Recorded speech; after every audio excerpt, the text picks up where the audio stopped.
Hello, everyone. Welcome to this very exciting panelist webinar. We're being joined by some experts to answer some of your landscaping questions. But before we get started, I'll introduce myself. My name is Claire Mitchell, and I'm the statewide education manager for Florida Friendly Landscaping. And I have a little icebreaker to start us out with. So I would love for y'all to tell us about a time your local county extension agent helped you with a landscaping or plant issue. You can go ahead and put that in the chat. I can't wait to see how extension has helped you. I'll start out. I used to have a urban farm nonprofit, and I grew hot peppers to make hot sauce, and my daddle peppers were turning white, and I couldn't figure out why. And when I called our local hort agent here in Alachua County, she told me that it was probably having a pH issue because it was using mushroom compost, which is alkaline, and it was prohibiting iron uptake in the plants, and that's why the leaves were turning white. So that's how local extension helped me once before, and I would love to hear something from y'all. So I better see some things in here that you've been contacting your local county extension office, because we say that all the time. Okay, Julio in Putnam County helped me with pecan tree issues. That's Yay, awesome to hear Julio. that. All right. Okay, I see some from like Tampa. The extension agents in Tampa, especially the FFL agents, are excellent in Tampa. So hopefully somebody's utilizing these. Okay, y'all, I see where you're from, which county, but where are you? Who's contacted extension? Okay, all right, we got one. They helped me identify lubber grasshoppers that were creating havoc in my Orlando landscape. That's a great one. And that's one of the ones we tell you to use physical pest management methods and just pick them off your plants by hand. And My squish son, them. exactly. My son, whenever he visits grandma down in Manatee County, she has him go out into her garden and just grasshopper massacre. All right, we got Charlotte County. Ralph helped me understand my soil analysis. Great job, Ralph. Okay, what else we got? Broward helped me with a tree fungus, palm tree fungus, Ganoderma.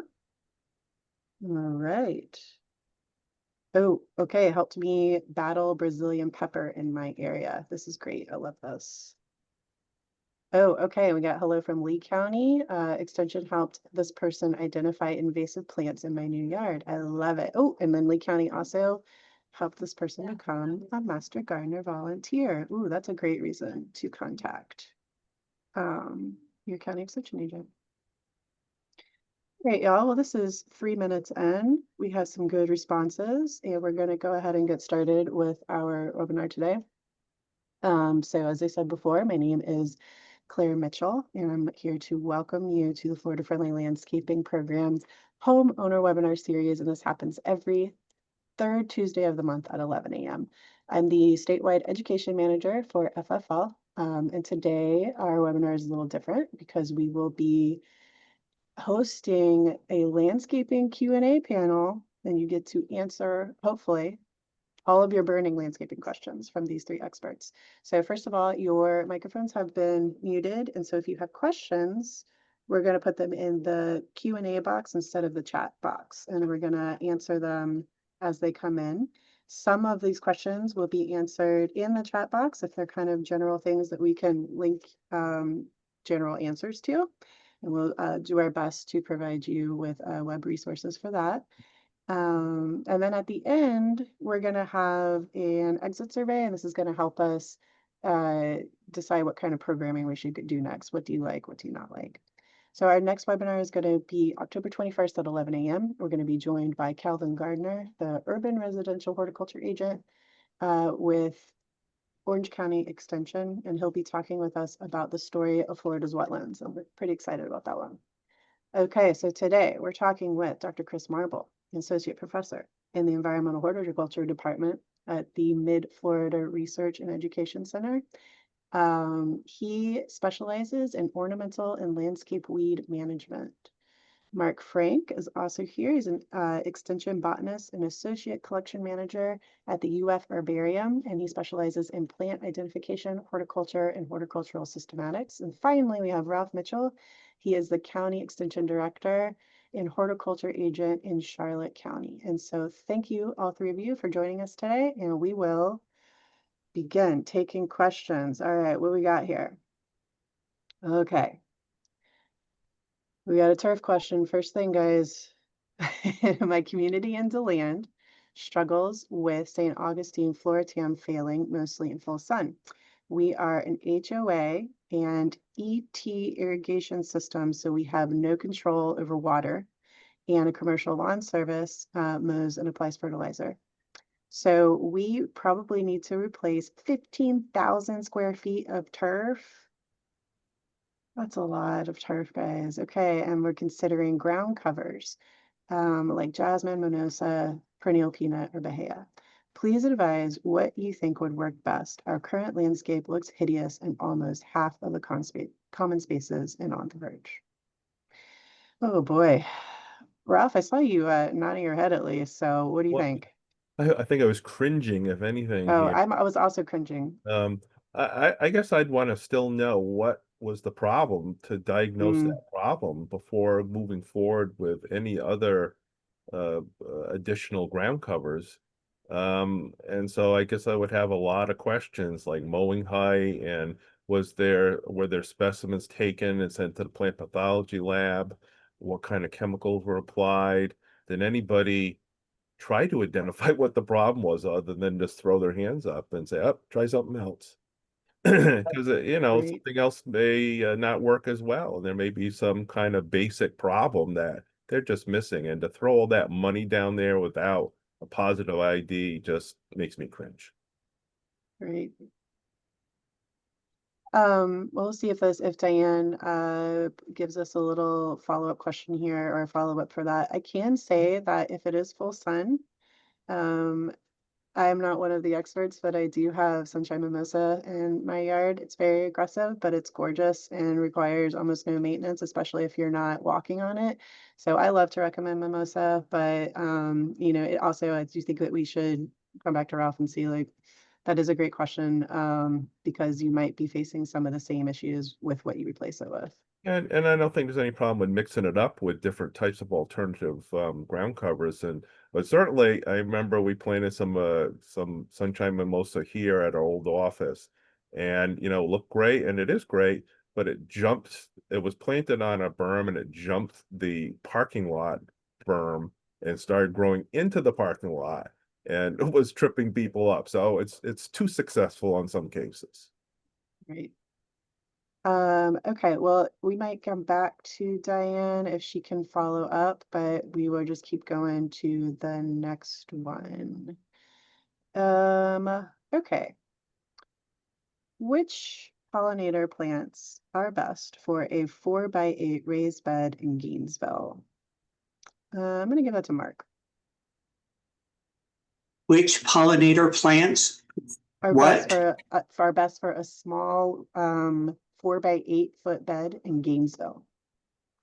Oh, um, when you're trying to attract pollinators, the rule is diversity.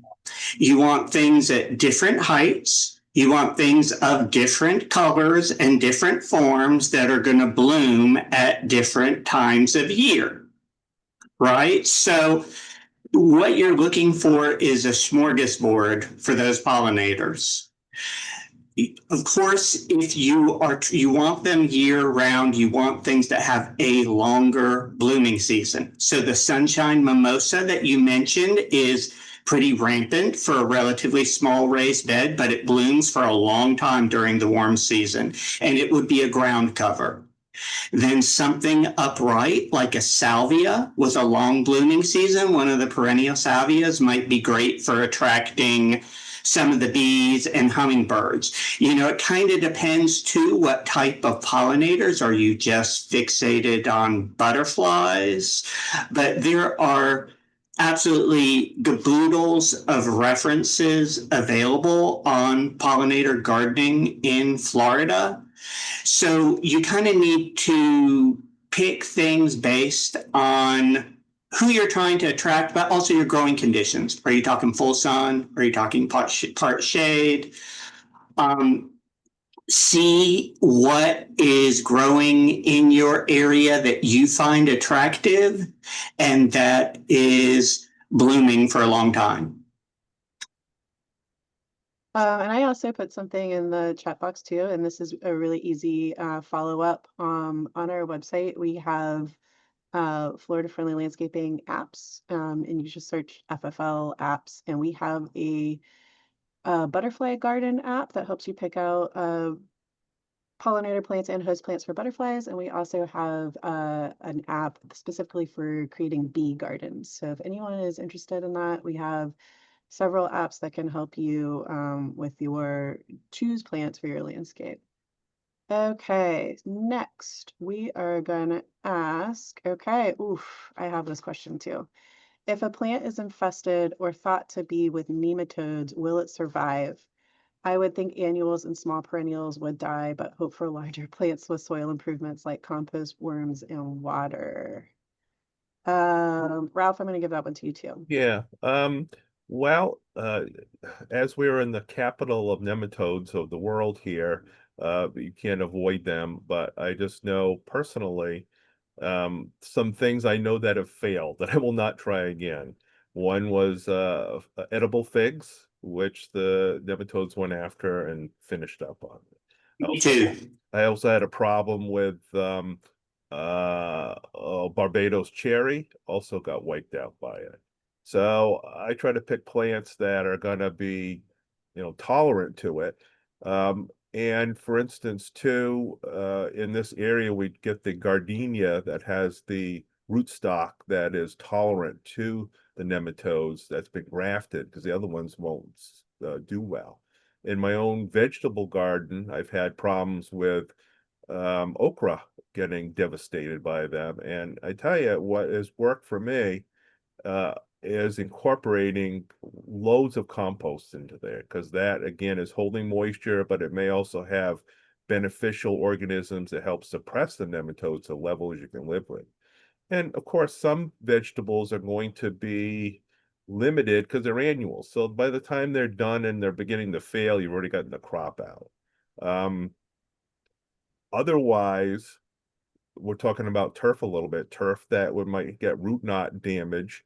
In those areas, maybe you can plant something different, like a perennial peanut or whatever, that will be more tolerant to that. So overall, you try to find plants that are naturally tolerant, or grow things in containers to help avoid that. And try not to recontaminate areas that perhaps you've solarized too, which will help reduce that. So there's a few types of different techniques and options, and none of them are perfect. But you try to do the best by maybe looking ahead what are very sensitive to nematodes. Okay, thank you, Ralph. Okay, Chris, I got one for you. But we'll have to see how specific it can be, because we don't have a ton of specificity here. After hurricane flooding, we have been invaded by an invasive grass that mats by layers. I have been told that there is no killer for it except a Roundup solution. It also kills the St. Augustine grass. Do you have any suggestions? Can you suggest, if you don't know specifically what grass it is? No, not really. St. Augustine is difficult to control another grass, and St. Augustine typically, if it was an annual species, you could wait and hope for cold weather to kill it back, and then use a pre-emergence. But I would need to know the specific species to really give a better recommendation on that. Okay. Let's get our next one. Oh.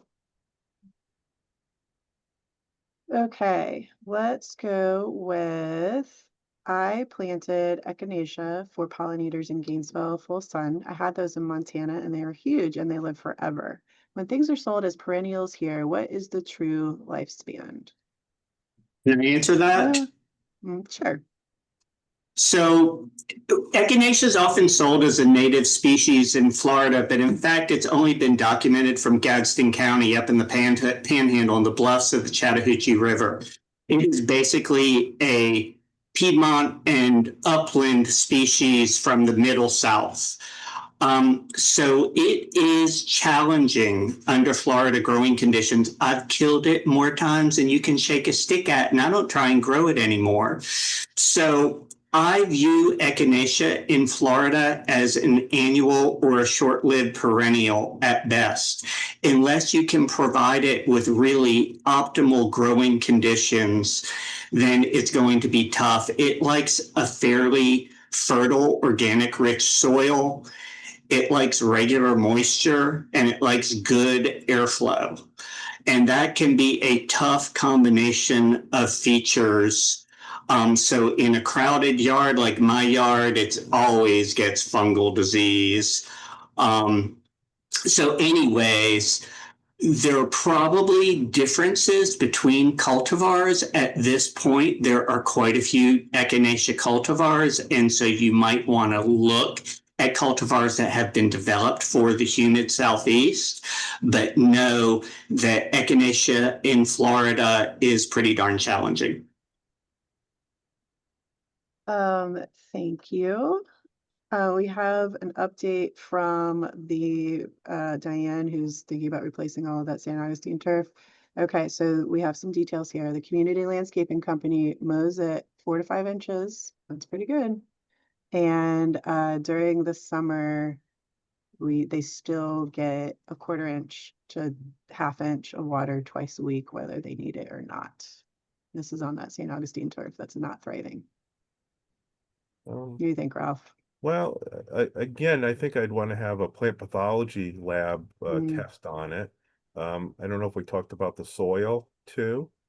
And, what are the symptoms starting out and what they look like when they're finished? Is this too many questions? And one thing I know with homeowner associations, at least in Charlotte County, we try to equip them to be good consumers of landscape services.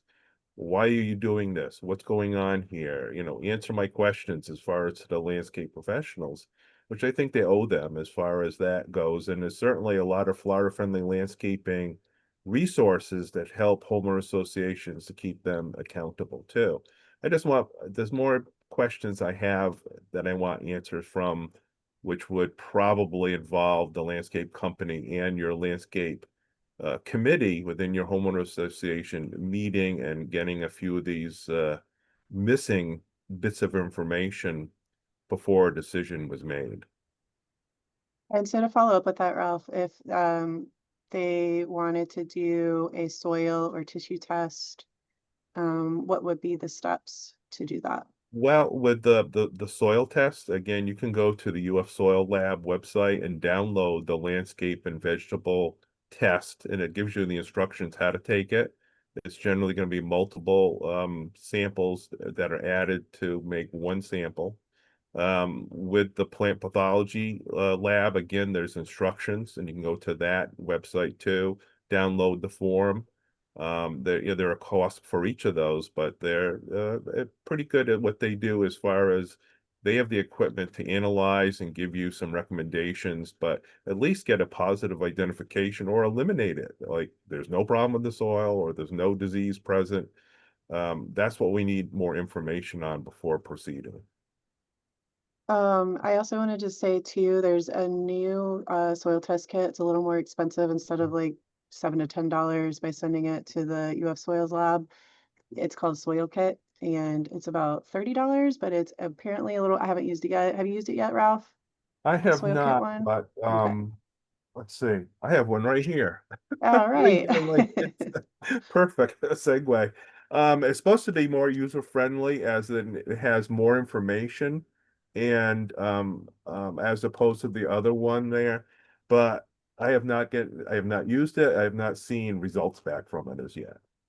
Okay, and then Becky just posted a link to the soil kit in the chat. And I'm gonna post another thing here for people who live in HOA communities. We do provide resources to help. Oops, no, that's not who I wanted to do that for. Everyone. We provide some resources for people who live in HOAs. One of them is how to hire a landscape company. And we have guidelines for that. And we also have a checklist of things that you can ask landscaping companies of like, okay, well, how do you manage fertilizer application? How do you manage irrigation? And we also have a contract that you can edit yourself. And so this is mostly for people who are maybe on the architectural review board for the community or on the landscaping community for the community.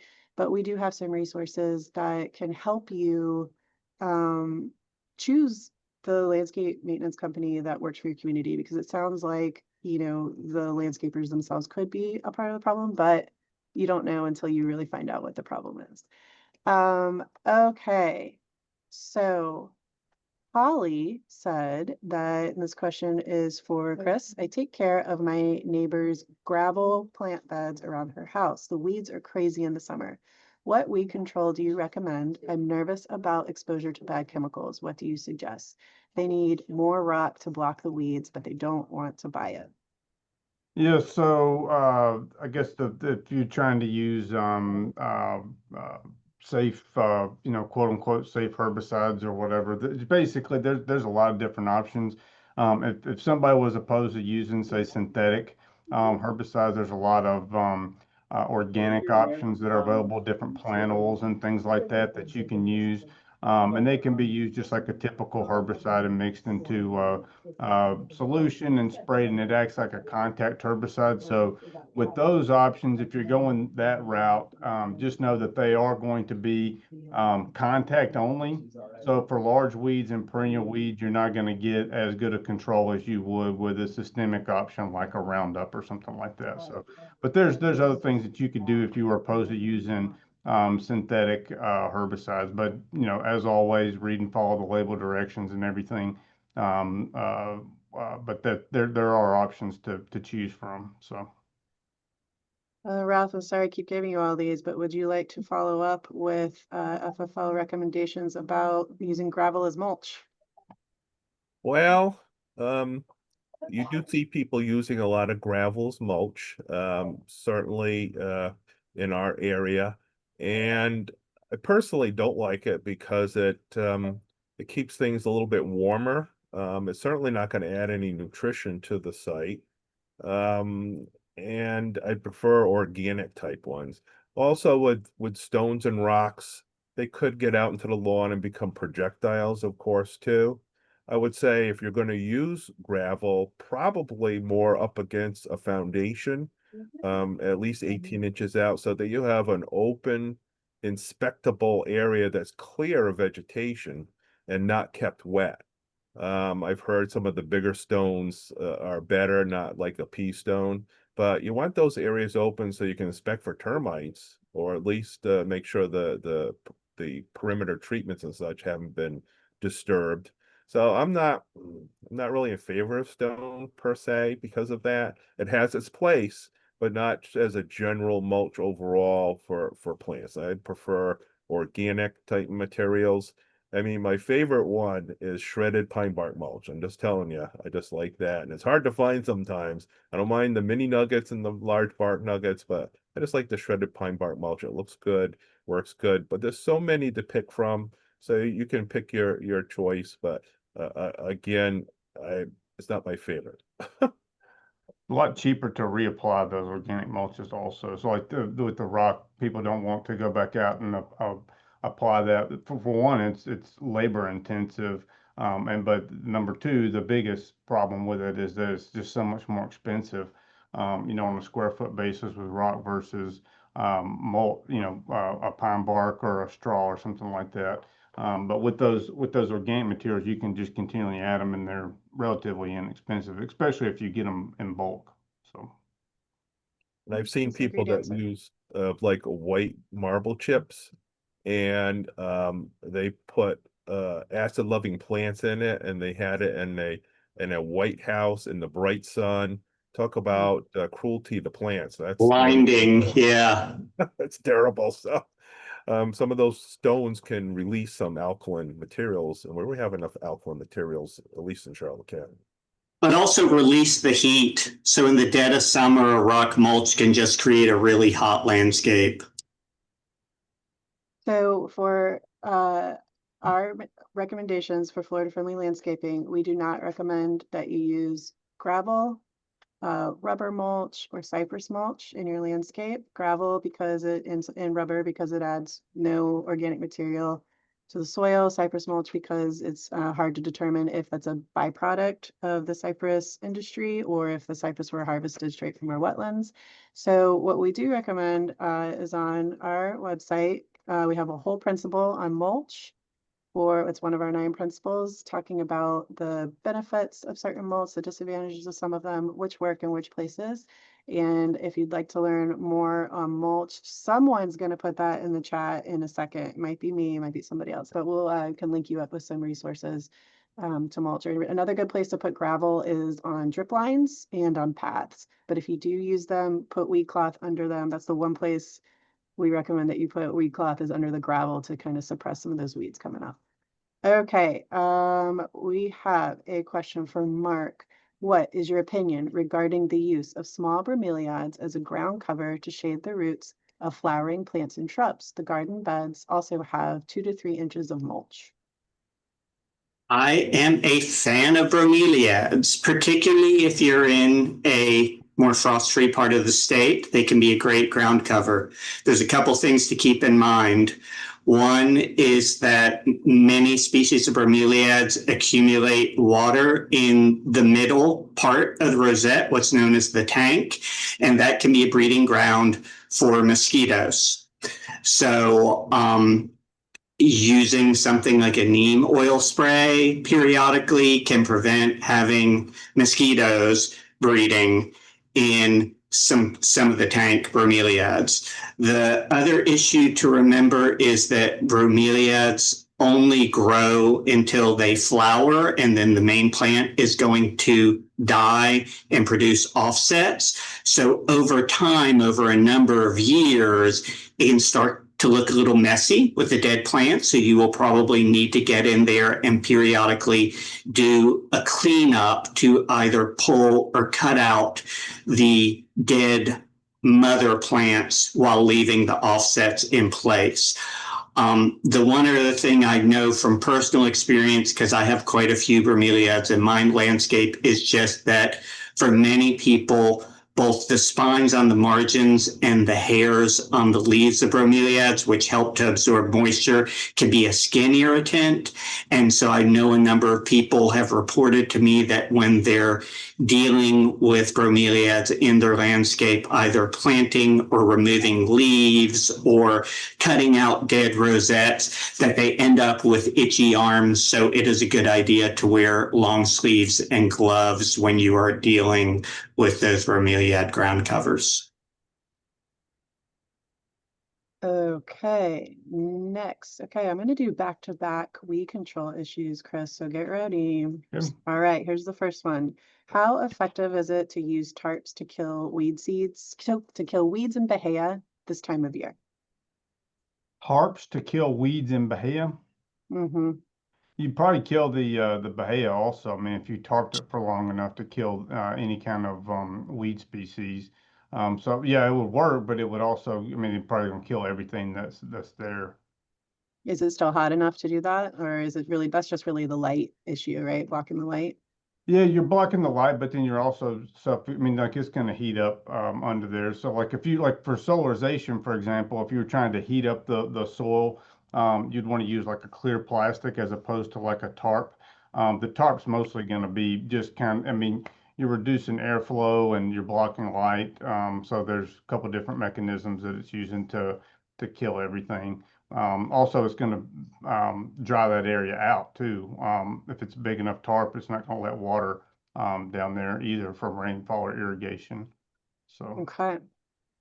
Okay, and here's another one. I am not familiar with this. This person has been reading about guild planting and wondering if there are any aggressive Florida native plants that might help crowd out torpedo grass and guinea grass issues. This person is also looking at graminicide and solarization to help with rhizomes. So they're trying to kill torpedo grass. And what was the first thing? Guild planting? Guinea grass. Oh, Guinea, guinea they're grass. trying to kill Okay. guinea grass, yeah. So I don't know of any, I mean, native plants are going to be able to outcompete torpedo grass. No.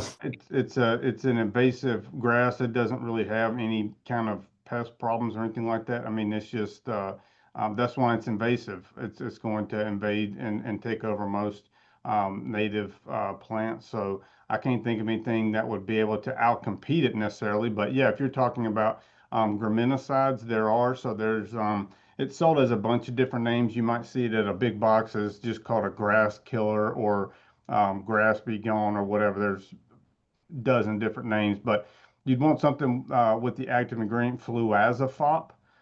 So that's the commercial name is Fusilade. Um, but you can get fluazafop as a generic and as a at a big box place in a smaller quantity. It's not going to be the most effective thing for torpedo grass, but it can control it over time, and then it's also going to be safe for most non-grass plants. So it's just going to have activity on grasses. And as far as the graminicides go, that one is typically the strongest on most perennial grass species, specifically torpedo grass. So that's the route I would go if you're going to go with a graminicide. And a graminicide, just for anybody that's not aware, that's just a herbicide that only affects grasses. Okay, and then Mark, do you want to follow up with guild planting and just explain that real quick? So the idea behind guild planting is that you're selecting a group of native species that are going to play well together and help exclude the bad guys that can be aggressive in our landscapes.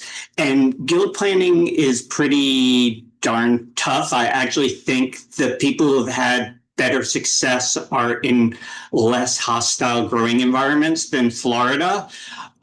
We do have a lot of invasive species that are really super competitors that seem to do a much better job of overcoming those guilds, either through having things like rhizomes, like the torpedo grass, or just growing super fast and outshading the guilds. So I'm actually, to be quite honest, a little skeptical about guild planting in a lot of Florida circumstances. Yeah, that's you read about all those beautiful no-till vegetable plots, and I was like, oh, come on, that would not. It's a great idea for like Maine, but Yeah, really there hard. was just something that I read in the Washington Post yesterday about how to plant like a no effort landscape, a no effort garden. And I was like, that doesn't exist. Garden is labor. You want to have a good garden, you got to do some work. Okay, Ralph, I'm going to direct this HOA question to you. Okay. We probably need a little more information, but maybe we can just talk about irrigation. Our HOA in Tampa has turned off our irrigation to save money. How important is it for the parkway trees we've been watering to get regular moisture? It hasn't rained much lately. Well, if they are established trees, that's one thing. I would say that's probably not a big a deal, especially during the rainy season. A lot of people fail by not properly watering trees. And again, as a sidebar, irrigation systems don't often provide enough moisture to get trees going. As an example, rule of thumb is I think an inch diameter tree. You got to water it every day for 2 weeks, every other day for 2 months, and weekly until established. It's going to take 3 or 4 months for that tree to get established to it's on its own roots and doesn't need too much more supplemental irrigation. And I guess they found it was frequency, not volume, that made the difference. But it's usually 2 to 3 gallons per inch per irrigation. So that's not going to supply enough. But if these are well-established trees that have roots going 3 to 5 times the reach of the branches out into the landscape, they'll probably be fine. But of course, with a lot of the irrigation you see, the plants have become dependent on it. So if you were to cut it off suddenly, there may be a little bit of problem as far as that goes. And so I guess it all depends on what's getting watered, what kind of species and such. But anything like that to just to pull the plug on it, Just like somebody in the hospital, there may be some, perils that will come from that.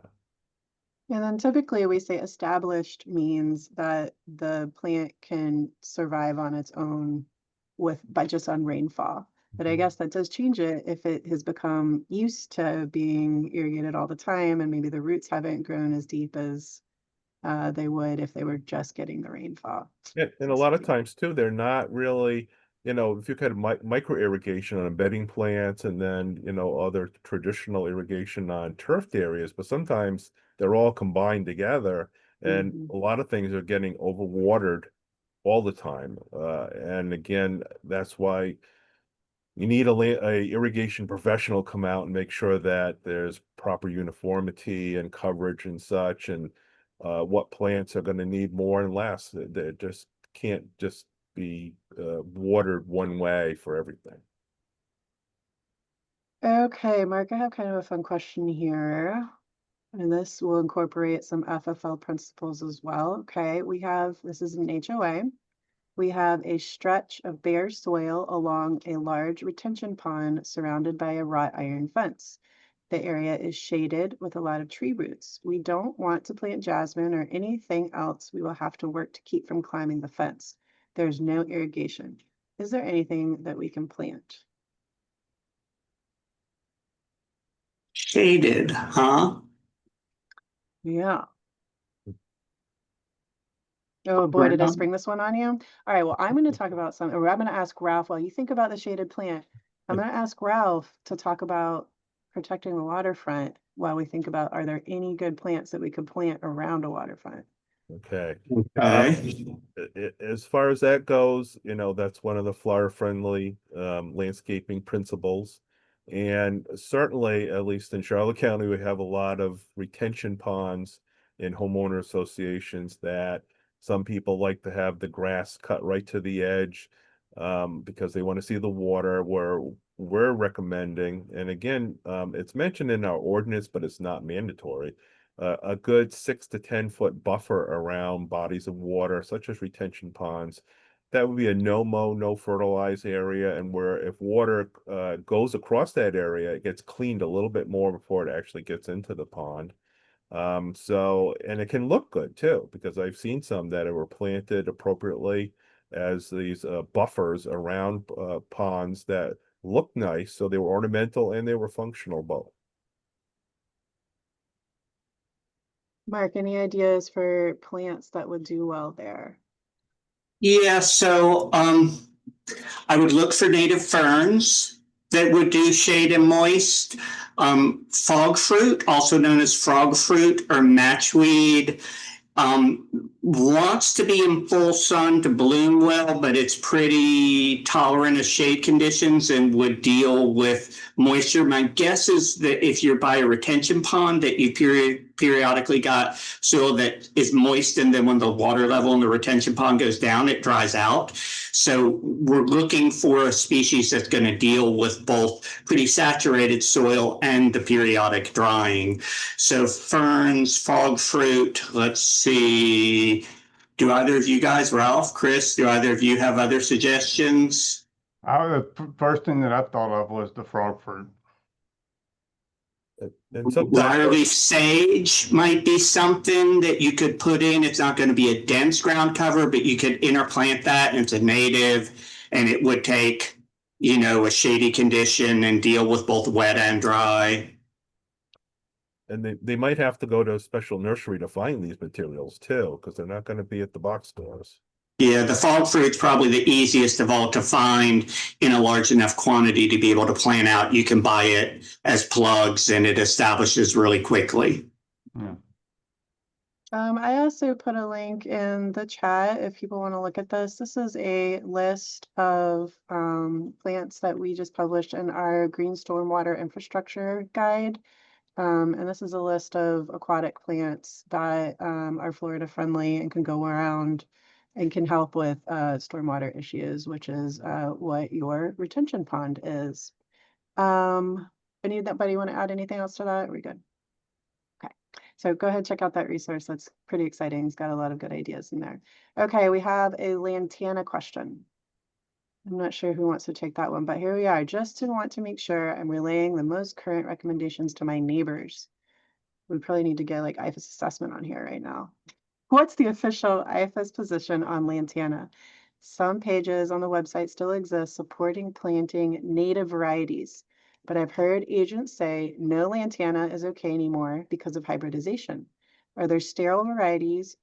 Are sterile varieties okay or not really?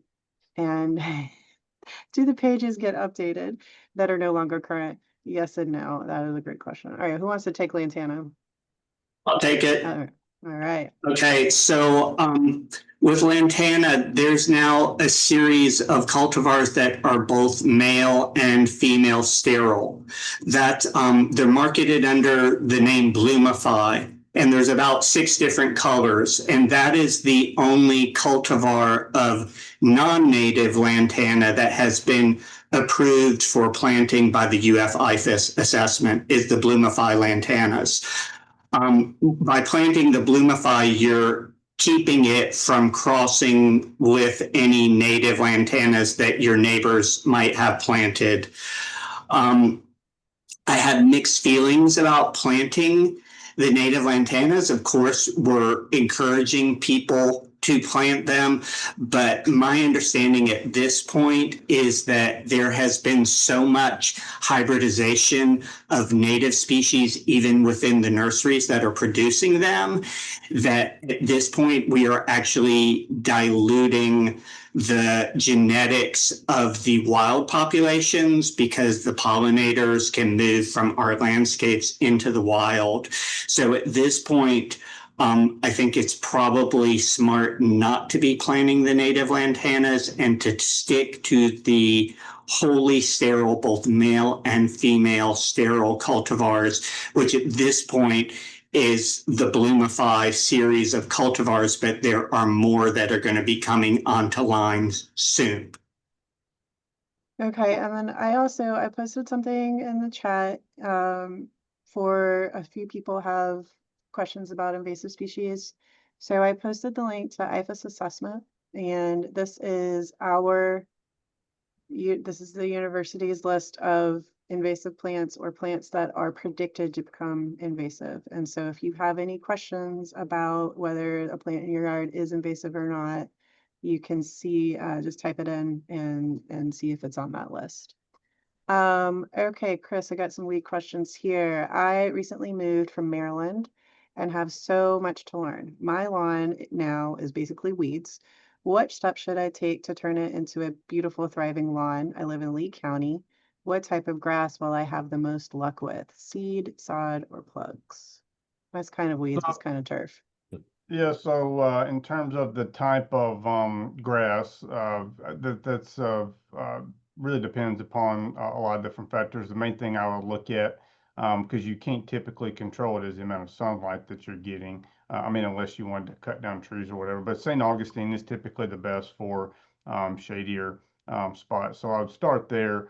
But in terms of the weeds that you have and everything, so the best defense against the weeds is going to be to get that turf grass established. If you're predominantly, say it's 9% weeds and you don't really have any of the desirable grass species that's there, it might be something where you need to start all over and do sod and start from scratch. Sod is going to be the quickest way to establish any type of grass, and the quicker that you get it established, the better it's going to be able to defend itself against weeds. With seed or sprigs or plugs or something like that, it's going to be, you got a lot more open space for a lot longer period of time, and that creates a situation where a lot of weeds can come in and you can have weed issues there. So that's where I would start with in terms of the best way to establish it from a weed management standpoint, removing the weeds that are there, and then probably starting with sod if you're wanting to redo it. If you're not wanting to redo it and keep what's there and kind of salvage it, picking herbicides based upon what turf that you have, and possibly, correcting areas and getting it all where it's all uniform into a type of turf grass. What I tell people they have to typically do if you have a mixture of grass species is pick the one that you want to go with. That's the one that you like the best and manage it for that. Because it's very difficult if you have multiple different turfgrass species kind of blended together from a herbicide and management standpoint. Thank you very much. Okay, I think I'm gonna send this one over to Mark as well. What are your thoughts of a mass planting of hibiscus cochineus? I just Googled Coccinea, that. hibiscus coccinea. Coccineus. Okay. Are they Yeah. truly Florida-friendly plants? They are not susceptible to whitefly attacks that can devastate entire rows of plants. Our HOA just planted hundreds of them, the red flowering ones, and our landscape company highly recommended them. Where can I get more info on this species and cultivar? I bet that Kaylee is going to pop something in on hibiscus coccineus. It is a native species. I've had kind of I don't know what part of the state you're in, but in Gainesville, I've kind of had mixed results with it coming back, particularly after a hard freeze in the winter. It does prefer a moister soil. So if you're in a high and dry sandy environment like my sandhill yard, then it can be a little tougher. Yes, it is. I think it is indeed on the Florida friendly list. It's a native species, so I'd assume it is. Keep in mind, if you're in the upper part of the state, it's not going to look very nice in the wintertime. So it's a warm season grower, and once we start to have temperatures in the 40s, it will defoliate, and it is likely to freeze back with any temperatures below 35, 32, and will need to be cut back and regenerate. So it could be somewhat higher maintenance depending on what part of the state you're in. Okay, Ralph, you're up. You ready? Yeah. Is Maybe. Extension making efforts to convince professional landscape companies to convince companies not to commit crepe murder and improperly pruning palm trees. It is just rampant in our HOA, at our schools, and almost every shopping center. Well, we need to stamp that out for sure. Crepe murder and hurricane cuts. I Do you think a want to lot of describe it, this? Do you want to yeah, describe what the those the are? crepe murder would be where somebody's taken a crepe myrtle and really topped it or hat racked it so that you have individual stems that may or may not form a club from which you'll get shoots that will come out, which will have fewer but bigger flowers, but you're going to be enslaved to take care of that forever because it's always going to need maintenance. What you should have done is just leave the crepe myrtle alone. If you've given it the crepe myrtle enough space to reach, whether it's a shrub form or a tree form, given it enough space, it really needs hardly any pruning at all. And I think people just go overboard. They've seen something, they've heard something, and then they're stuck with it. Same thing with palm trees. Generally, we're not going to recommend any green fronds removed, but if you're going to take any off, nothing higher than the 3 and 9 level if you look on a clock face there. So anything below that horizontal level you can remove, but leave everything above intact. I think a lot of it's customer driven though, where people will come along and they'll say, for this amount of money, I'll put, okay, take many off because I want it to be hurricane resistant. So make sure you have the hurricane cut. Number one. Number two, I don't want you coming back for a year. So a lot of that may be customer driven. You see it all the time. Technically, at least in Charlotte, it could be a violation of proper arboricultural practices too, because there are some ordinances that are in there. I don't think they're enforced very much. But we try over and over again to instill in this, but there's always new people coming in that are getting influenced by bad information, whether it's crepe murder or hurricane cuts. So we just can't abide with that. So we continue to fight to stop that nonsense. I just put a picture in the chat of palm pruning, the correct place to the correct way to prune a palm is, yeah, you leave it alone between the 9 position and the 3 position on the clock. So I would also just like to say, you know, if you don't like the way that your HOA is landscaping in your community, you're the homeowner. Ultimately, like, the homeowners should be in charge of their community. And so if you, this is a big ask, but you might have a landscaping committee in your HOA board. Your HOA board might be making decisions about how your landscaping company provides maintenance in community. So if this is something that you're really passionate about and you don't want to see your palms and your crepe myrtles managed this way, bring it up to your board. Join your landscaping committee. Invite your local county extension out to your HOA board next time that they meet to make a presentation about how avoiding these hurricane cuts and the crepe myrtle cuts can save you money. We actually had an example of a community that stopped hurricane cutting one time annually. They must have done it several times in the year. They saved $25,000 just by cutting out one hurricane cut. So if you want, you know, this is something that you do have power over. You just have to get involved with the politics of your HOA, for better or worse. And if you know you have other neighbors who agree with you, get them together, make a presentation to your board, invite IFAS out. And the nice thing about inviting an extension into your community is that we provide science-based information. It's not based on preference, it's not based on opinion, it's not based on what's popular, it's based on science and what's best for your landscape, best for your plants. So that is my suggestion. So if anyone, maybe somebody who's helping you here can do the link to how to find your local county extension office and ask for your FFL agent or your horticulture agent, and you can get them out there. Okay. My next question is also for Ralph. Yeah. Coincidentally, I was just yesterday reading your post on growing cleome in Florida.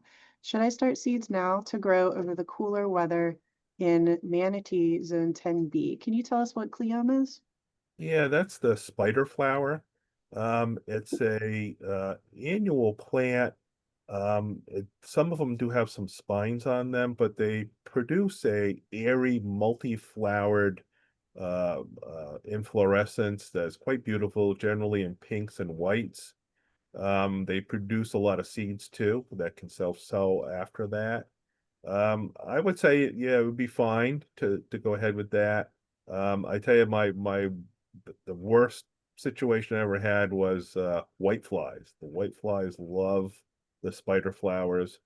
But you can get a variety of different types, dwarfer ones, but most of them are going to be probably 2 foot or more. But they keep flowering over and over and over again. So they have multiple flowers. They last for a long time. And I think they make a nice annual seasonal plant that you could try. Definitely. Okay, we have a few fun native plant questions. Okay, or pollinator plants as well. All right, Marc, I'm going to start with you here. How can I avoid buying plants not treated with neonics? I don't want my pollinator plants killing pollinators due to systemic pesticide. Or is this a Ralph question?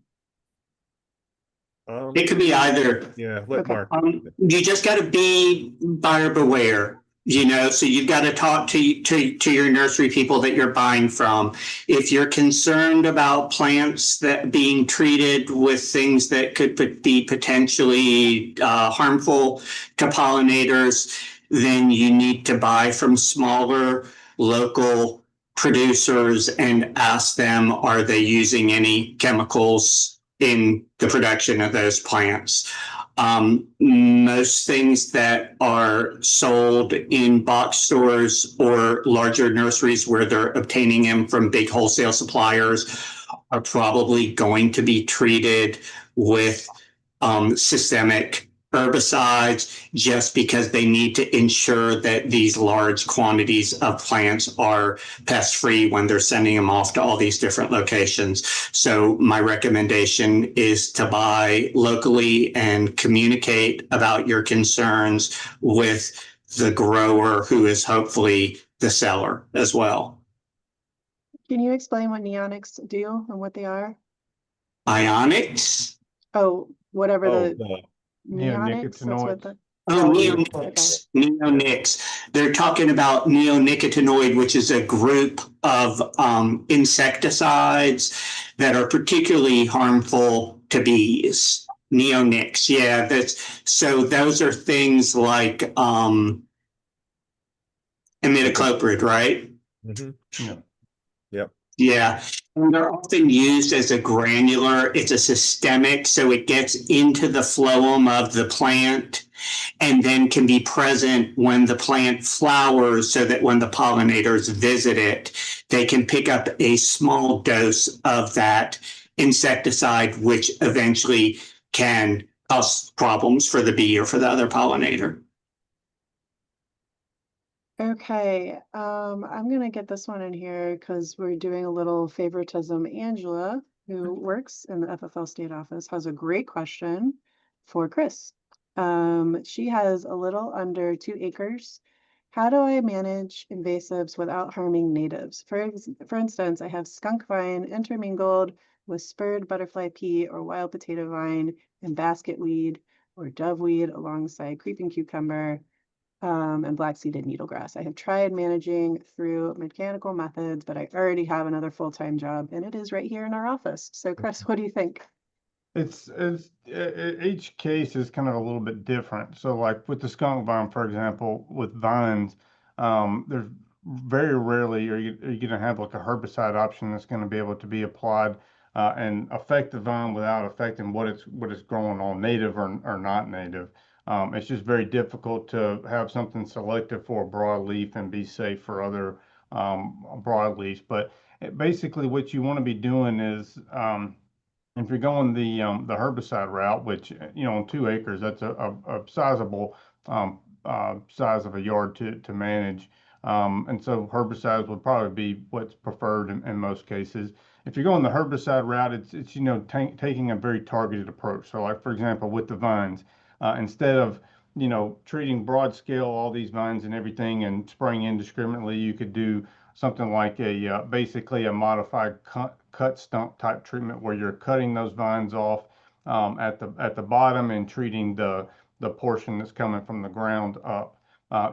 Methods like that to where you're removing the invasives and trying to just treat the invasive or the weed species without doing blanket treatments, basically spot treatments, essentially. For trees and things like that, it will be kind of the same thing, cut stump type treatments or whatever, but depends upon the weed species and what vine it is that you're dealing with. But very rarely it's going to be very difficult to do a broad scale, wall-to-wall type application where you're just targeting invasive plants and not natives. So.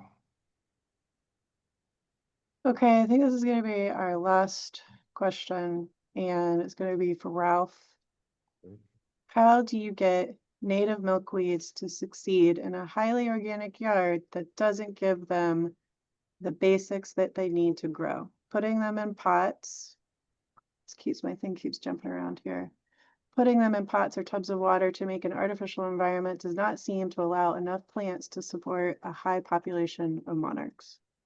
Well, that's a good question because you're talking about native plants in our non-native soils.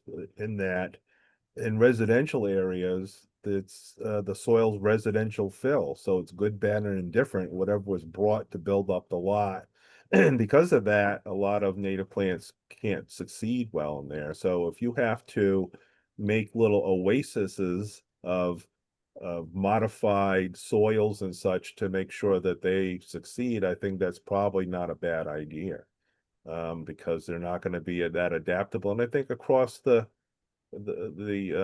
situation with people wanting native plants, our soils in our area where we live aren't native anymore, so you might not have that success that you might have in untouched areas too.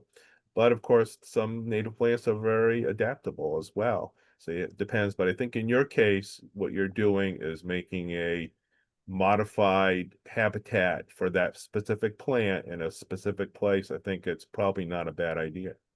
Let me add that when you're talking about native milkweeds, there are about 20 species. Some are actually wetland species. Some are adapted to very sandy, dry upland areas.